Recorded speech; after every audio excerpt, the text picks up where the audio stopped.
Good evening friends, జోగుడాకు స్వాగతం. Present మన దేశంలో ఫేక్ ఐఏఎస్ పూజా కేత్కర్ గురించి డిఫరెంట్ వీడియోస్ కానీ డిఫరెంట్ సమాచారం కానీ మనం ఛానల్స్లో చూస్తున్నామండి. అయితే మనం ఈ పూజా కేత్కర్ ఎవరు, ఆవిడ చేసిన తప్పు ఏంటనే దాని మీద మనం ఎనాలిసిస్ చేసే ప్రయత్నం చేద్దాం. మన దేశంలో దౌర్భాగ్యం ఏంటంటే, ఎవరైనా ఒక మనిషి తప్పు చేశారని ఒక వ్యక్తి అంటే అందరూ కూడా తప్పు చేశారంటూ రాళ్ళు వేయడానికి సిద్ధంగా ఉంటారండి. అది మన బ్యాడ్ లక్ మన దేశంలో. అంటే ఒక మనిషి తప్పు చేశాడని ఒకడు రాయిసిరితే ఏ తప్పు చేశారని అనాలిసిస్ చేయకుండా మిగతా అందరూ కూడా రాళ్ళు విసిరే కార్యక్రమం పెడతారు. దాని గురించి మన సోషల్ మీడియా వచ్చిన తర్వాత డిఫరెంట్ వీడియోస్ క్రియేట్ చేయడం, అలాగే ఒక వ్యూస్ కోసం ఛానల్స్ కూడా ఒక వ్యతిరేకంగా వార్తలు ప్రచారం చేయడానికి ఒక ఆనవాయితీగా మన దేశంలో తయారైంది. అయితే ఈ పూజా కేత్కర్ ఈ ఐఏఎస్ ఆఫీసర్ గురించి మనం కొన్ని నిజాలు తెలుసుకుందామండి. ఈ వీడియో స్కిప్ చేయకుండా లాస్ట్ వరకు చూడండి. నేను డిఫరెంట్ యాంగిల్లో అనాలిసిస్ చేసే ప్రయత్నం చేస్తాను. ఎవరు ఈ పూజా కేత్కర్ అంటే, ఆవిడ పూర్తి పేరు పూజా మనోరమ దిలీప్ కేత్కర్ అనమాట. ఈవిడ 2022 ఐఏఎస్ బ్యాచ్. ఆవిడకి ర్యాంకు 821 ర్యాంక్ వచ్చింది. అయితే ఆవిడ మీద మెయిన్ ఎలిగేషన్ ఏంటి అంటే, ఆవిడ డిజేబిలిటీ కోటాలో ఐఏఎస్ ర్యాంక్ వచ్చిందన్నది ఎలిగేషన్. జనరల్గా యూపీఎస్సీలో ఏం చేస్తారంటే, డిజేబిలిటీలో ఉన్నప్పుడు దాని స్పెసిఫిక్గా మెడికల్ అవుతుంది. మెడికల్లో డాక్టర్ సర్టిఫై చేసిన తర్వాత మాత్రమే వాళ్ళు డిజేబిలిటీ కోటాలో తీసుకుంటారు. అంతే తప్పించి మీరు డిజేబిలిటీ చెప్పిన మాత్రమే వాళ్ళు తీసుకోరు. సో మనకి డిజేబిలిటీ కోటాలో రాంగ్గా వచ్చారు, దొంగ సర్టిఫికేట్తో వచ్చారన్నది వాస్తవం కాదు. ఇది మనం ముందు అర్థం చేసుకోవాలి. సెకండ్ థింగ్ ఏంటంటే, ఆవిడకి మహారాష్ట్ర క్యాడర్ అలాట్ చేశారు. అయితే ఈ విషయాలు చెప్పుకునే ముందు ఆవిడ ఫ్యామిలీ గురించి కూడా మనం తెలుసుకోవాలండి. ఆవిడ ఫ్యామిలీ చాలా ఇన్ఫ్లుయెన్షియల్ ఫ్యామిలీ. ఇన్ఫ్లుయెన్షియల్ మీన్స్ ఏంటంటే, సాధారణ క్యాండిడేట్ ఏం కాదు. ఆవిడ ఎంబీబీఎస్ చదివారు, ఎండోక్రైనాలజీలో ఆయన పీజీ చేశారు ఆవిడ. ప్లస్ వాళ్ళ ఫాదర్ ఎక్స్ఐఏఎస్ ఆఫీసరు, వాళ్ళ మ్యాటర్నల్ అంకుల్ అంటే వాళ్ళ మదర్ తన ఫాదర్ కూడా ఐఏఎస్ ఆఫీసరే. ప్లస్ రీసెంట్గా వాళ్ళ ఫాదరు ఒక పార్టీ తరఫున ఎంపీకి కూడా పోటీ చేశారు. అంటే దీన్ని బట్టి మనకు అర్థమైంది ఏంటి, వాళ్ళు ఫైనాన్షియల్లీ చాలా సౌండ్గా ఉన్నారు, ప్లస్ ఎడ్యుకేషన్ పరంగా కూడా సౌండ్గా ఉన్నారు. అంటే కొంతమంది ఫైనాన్షియల్గా సౌండ్గా ఉంటే ఎడ్యుకేషన్లో బ్యాక్లో ఉంటారు, అంటే కొంత ఇంపార్టెన్స్ ఇవ్వరు. బట్ వీళ్ళు ఏంటంటే ఫ్యామిలీ పరంగా చూసుకుంటే వాళ్ళ తాత ఐఏఎస్ ఆఫీసరు, వీళ్ళ ఫాదర్ ఐఏఎస్ ఆఫీసరు, ఈ అమ్మాయికి కూడా ర్యాంక్ వచ్చింది. చాలామంది చాలా సింపుల్గా ఆవిడని బ్లేమ్ చేస్తున్నారు. 821 ర్యాంక్ వచ్చింది, రాంగ్ వేలో వచ్చిందని. సరే, మనకి ఆవిడకి దీంట్లో మీకు ఐఏఎస్ రాకపోయినా సరే ఆవిడకి ఏదో సర్వీస్ వచ్చే అవకాశం ఉంది. 821 ర్యాంక్ అనేది కూడా అంత ఈజీ కాదండి.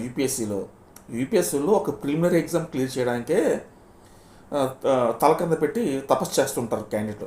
అలాంటిది అమ్మాయికి ఎంబీబీఎస్ చదివి నెక్స్ట్ పీజీ చేసిన తర్వాత సివిల్స్లో ఆ ర్యాంక్ తెచ్చుకుందంటే అమ్మాయి చాలా వర్తబుల్ అని మనం ఎగ్రీ అవ్వాలి. అంతే తప్పించి ఎవరో ఏదో చెప్పారని కూడా మనం నెగిటివ్ ఒపీనియన్ తీసుకోకూడదు. అంటే చదువు పరంగా, నాలెడ్జ్ పరంగా షీఈస్ ఫైన్. అయితే గొడవ ఏంటంటే, పీడబ్ల్యూడీలో వచ్చింది అంటే డిజేబిలిటీ కోటాలో వచ్చింది అన్నది. డిజేబిలిటీ కోటాలో వచ్చిందనే విషయం యూపీఎస్సీ చూసుకుంటుందండి. అంత ఈజీగా మీకు ఆ కోటాలు ఇచ్చారు అని చెక్ చేసిన తర్వాత ఇస్తారు. అయితే ఆవిడ మీద ఎలిగేషన్స్ ఏంటంటే, ఆవిడ కార్కి బ్యాకన్ అంటే రెడ్ బ్యాకన్ పెట్టుకుంది, ఆడి కార్ వాడుకుంది, నెక్స్ట్ ఆవిడకి సెపరేట్ ఛాంపర్ అడిగింది. ఇవన్నీ కూడా ఎలిగేషన్స్. అంటే జనరల్గా న్యూస్ వచ్చినప్పుడు ఏమవుతుందంటే, ఒక ఎలిగేషన్ చేసినప్పుడు దానికి సపోర్ట్గా డిఫరెంట్ ఎలిగేషన్స్ క్రియేట్ చేస్తారంట. ఈ విషయం కూడా అలా జరిగింది నా అనాలిసిస్లో.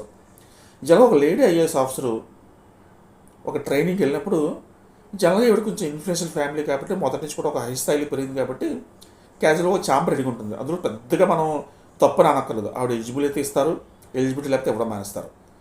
దానికి ఆవిడ సెపరేట్ బాత్రూమ్ అడిగిందంటే, ఒక లేడీ కాబట్టి అడగడం తప్పే ఉందండి అందులో. అంటే ఒక లేడీ బాత్రూమ్ అడగకూడదా? అది ఒక ఐఏఎస్ ఆఫీసరు, అది కూడా పెద్ద తప్పు కింద వీళ్ళు చెప్తున్నారు అనమాట.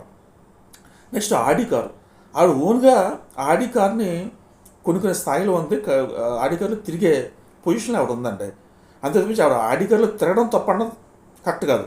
బట్ రెడ్ బ్యాక్ అని పెట్టుకోవడం తప్పంటే ఎస్ తప్పే. ఎందుకంటే మనకి గవర్నమెంట్ రూల్స్ ప్రకారం ఎవరో కూడా రెడ్ బ్యాక్ అని కార్ మీద పెట్టుకోకూడదు. బట్ ఈవిడ ఐఏఎస్ ఆఫీసర్ అయిన కొత్త కాబట్టి కొంత ఉత్సాహం కొలది, కొంచెం కొంతమంది హుషారు ఉంటుంది కాబట్టి పెట్టుకునే ప్రయత్నం చేసి ఉంటుంది. అది తప్పు జరిగింది అక్కడ.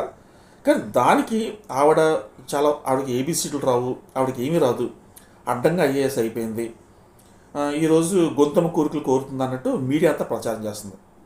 దయచేసి మనం చదువుకున్న వ్యక్తులుగా మనం కాయిన్కి అవతల సైడ్ కూడా మనం ఆలోచించాలండి. సివిల్ సర్వీస్లో వాళ్ళకి ర్యాంక్ వచ్చింది. ప్లస్ మోర్ ఓవర్ వాళ్ళు చాలా ఫ్యామిలీ ఇన్ఫ్లుయెన్షియల్ మీన్స్ వాళ్ళు పొలిటికల్గా ఉన్నారు. ప్లస్ మోర్ ఓవర్ వాళ్ళ తాత దగ్గర వాళ్ళ గ్రాండ్ ఫాదర్ మెటర్నల్ అంకుల్ కూడా మెటర్నల్ ఫాదర్ కూడా ఐఏఎస్ ఆఫీసరు, వీళ్ళ ఫాదర్ ఐఏఎస్ ఆఫీసరు, ప్లస్ ఈవిడ ఎంబీబీఎస్ చేసింది, పీఏ చేసింది. సో ప్లస్ మొన్న ఎన్నికల అఫిడవిట్లో కూడా వాళ్ళ ఆస్తులు ఒక నీళ్ళు 30 crores వరకు చూపించారు. సో దీన్ని బట్టి మనకి అర్థం అవుతుంది ఏంటంటే తప్పు అయితే జరిగింది. ఆవిడ కొన్ని తెలుసో తెలియకో కొంత హుషారుగా కొన్ని కోరికలు మీన్స్ ఏంటంటే నాకు అర్థమైంది కారు మీద రెడ్ బ్యాక్ అని పెట్టుకోవడం అనేది ఒక కోరిక తప్పు అయి ఉండొచ్చు. అందులో ఒక సెపరేట్ చాంపడంలో పెద్ద తప్పేం లేదండి. ఐఏఎస్ ఆఫీసర్ ఎవరైనా అడుగుతారు, జనరల్గా అవకాశం ఉంటే మనం అడుగుతారు, ఎందుకంటే కొంత ప్రైవసీ కొంత సిస్టమ్ కావాలంటే అడుగుతారు. అలాగే బాత్రూమ్ కావాలని అడగడంలో కూడా తప్పలేదు. కానీ మీడియా ఏం చేస్తుందంటే ఏదైనా వచ్చిన ఇష్యూ ఉంటే ఒకేసారి బురద జల్లే ప్రయత్నం చేస్తున్నారండి. ఇది జర్నలిజానికి చాలా చాలా ప్రమాదకరం అన్నమాట. ఈ ట్రాప్లో సాధారణ యూత్ అంతా కూడా పడిపోతున్నారు. అంటే ప్రతి ఒక్కరు ఒక వ్యతిరేక భావాన్ని పెట్టుకుంటున్నారు. కాబట్టి ఎప్పుడు కూడా ఒక సమస్య వచ్చినప్పుడు మీడియా ఒక విషయం హైలైట్ చేసినప్పుడు మనం 360 degrees యాంగిల్లో ఆలోచించాలండి. ఆలోచించి మాత్రమే మనం అది కరెక్టా తప్ప రైట్ అని అనాలిసిస్ చేసుకోవాలి. వాళ్ళ వ్యూస్ కోసం ఒక విధమైన టెన్షన్ కానీ ఒక విధమైన ఉత్సుకతని క్రియేట్ చేయడం కోసం మీడియా సంస్థలు చేస్తున్న జిమ్మిక్లో భాగంగా పూజా కేత్కర్ బలైపోయారని నేను అంటాను.